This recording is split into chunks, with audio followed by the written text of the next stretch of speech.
Hello friends, welcome to Unique Sunrise. आज हम lecture number 3 लेके आए हैं एमएस वर्ड का, जिसमें हम होम ऑप्शन पढ़ा रहे हैं। और होम ऑप्शन में हमने क्लिपबोर्ड भी पढ़ा, फॉन्ट भी पढ़ा और पैराग्राफ में से थोड़ा कुछ पढ़ा। तो आज हम क्या करने जा रहे हैं, लास्ट टाइम तो हमने फॉर्मेट पेंटर भी पढ़ा। आई होप कि सभी को समझ आया होगा। तो आज मैं इसके आगे पढ़ाने जा रहा हूँ। तो सबसे पहले जो चीज़ है वो है, आज जो मैं पढ़ाने जा रहा हूँ, increase indent and decrease indent. Indent होता क्या है? फॉर एग्जाम्पल यहाँ पे मैं आपको ऐसे बताते चलूं कि जब हम कभी कभार कोई एप्लीकेशन लिखते हैं या हमें कुछ पैराग्राफ की स्पेसिंग डालनी होती है। फॉर एग्जाम्पल हमें कहाँ से पैराग्राफ स्टार्ट करना है।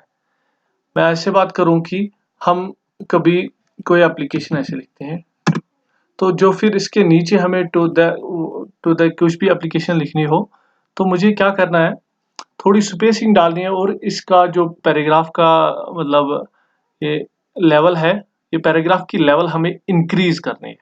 तो उस वक्त क्या करना है, उस वक्त हमें क्या करना है, इंक्रीज इंडेंट। सिंपली मैं यहाँ पे इंक्रीज इंडेंट पे जाता हूँ और इंक्रीज इंडेंट करता हूँ। तो मैं क्या करूंगा, यहाँ पे इंडेंट, यहाँ पे फॉर एग्जाम्पल टू द,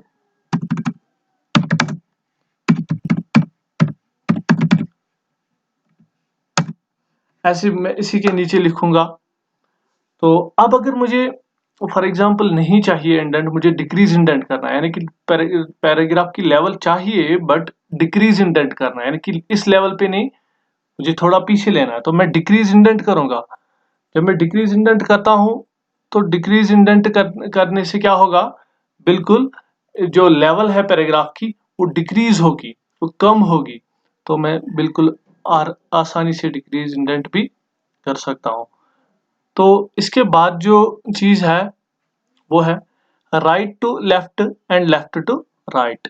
यानी कि राइट टू लेफ्ट क्या बोलता है, अगर मैं टेक्स्ट की डायरेक्शन, जो टेक्स्ट की डायरेक्शन ये लेफ्ट राइट टू लेफ्ट रखूं या लेफ्ट टू राइट, सिंपली जो बाय डिफॉल्ट होती है वो होती है क्या, लेफ्ट टू राइट।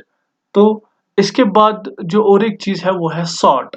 सॉर्ट हम किस चीज को बोलते हैं, जब भी हम कोई भी काम करते हैं तो हम डेली लाइफ में भी यूज करते हैं ये वर्ड ज्यादा, कि थोड़ी सॉर्टिंग करो इस चीज की।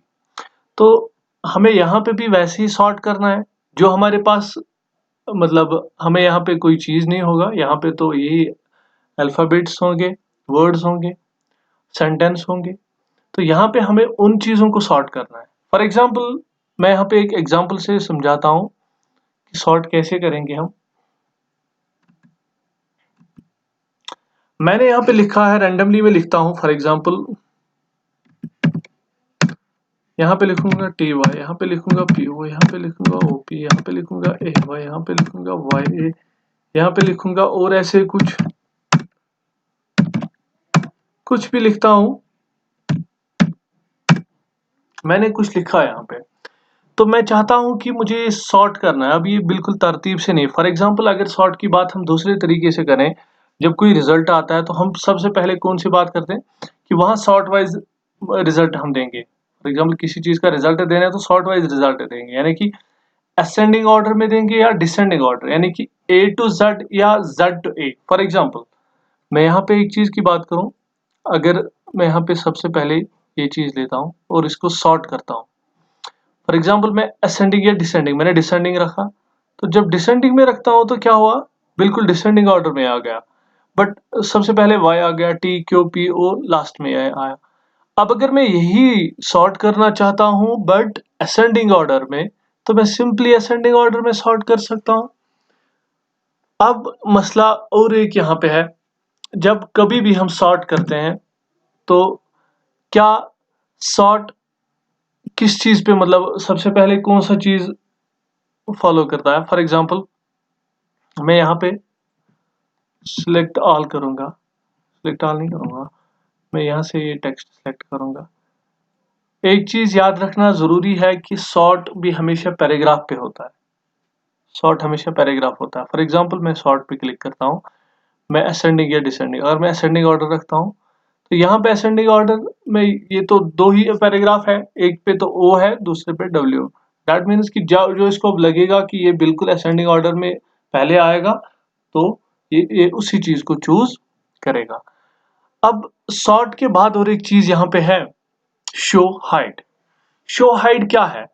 शो हाइड एक मार्क है, एक निशान है जो हमें दिखाता है कि कहाँ पे आपका मतलब पैराग्राफ चेंज हुआ है, कहाँ पे आपका वर्ड चेंज हुआ है, कहाँ पे आपका वर्ड चेंज हुआ है, कहाँ पे आपका सेंटेंस चेंज हुआ है। फॉर एग्जांपल मैं शो हाइड, इसकी शॉर्टकट की जो है control plus shift plus star, मैं इसको ओके करता हूं। देखिए यहाँ पे क्या हुआ, हर किसी वर्ड के बाद एक डॉट आया, एक डॉट आया।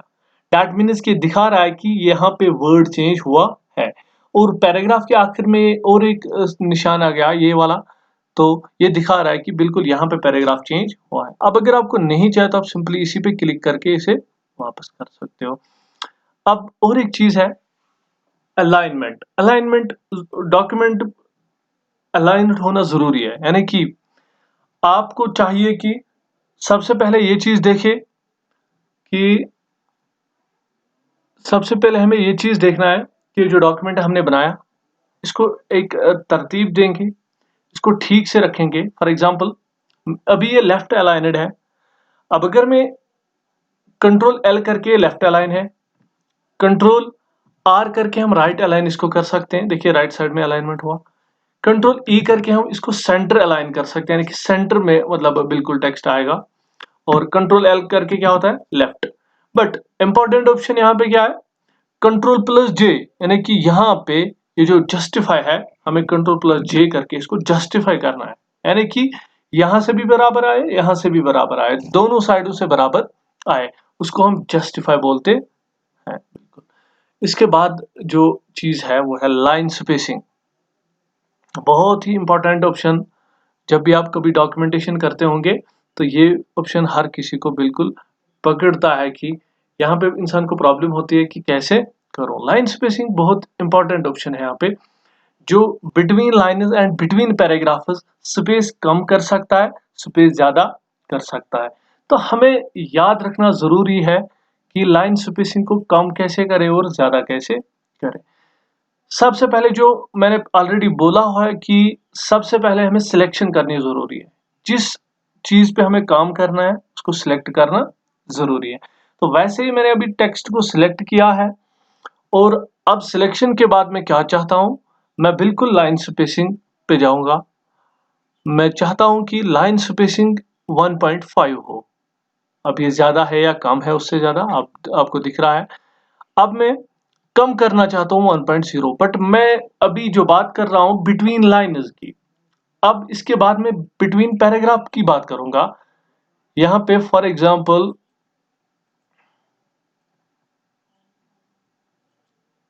एड स्पेस बिफोर पैराग्राफ, मैंने पैराग्राफ के दरमियान स्पेस ऐड की। तो या अगर मैं चाहता हूं कि नहीं ऐड नहीं, मुझे रिमूव करनी है स्पेस पैराग्राफ के दरमियान, तो रिमूव स्पेस आफ्टर पैराग्राफ, मैं बिल्कुल इजीली रिमूव स्पेस भी कर सकता हूं। ये सिंपल ऑप्शन है।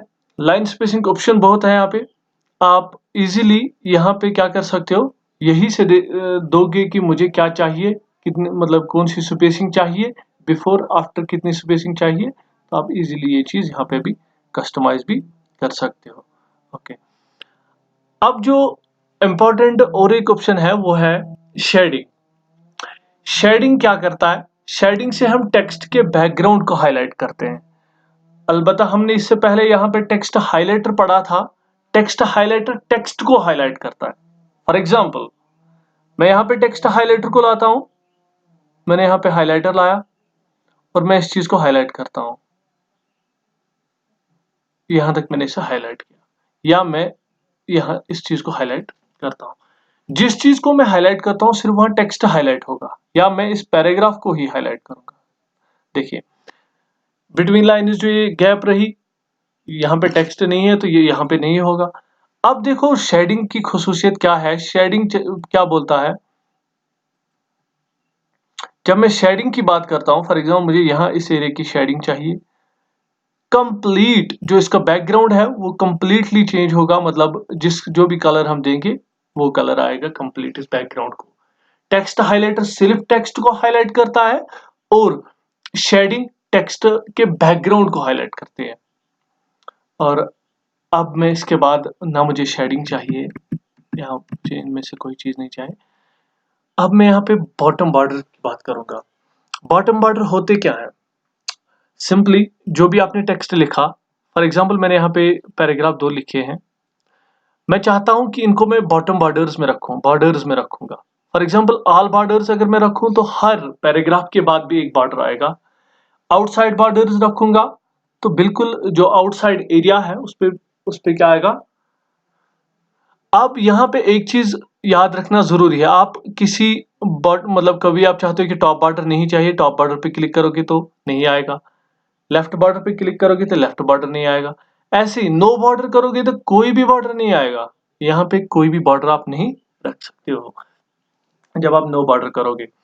तो आज जो मैंने पढ़ाया अब आपको वो है क्या क्या, show hide, increase indent, decrease indent, और यहाँ पे मैंने आपको बताया जो ये alignment, line spacing, page shading और बॉटम बॉर्डर।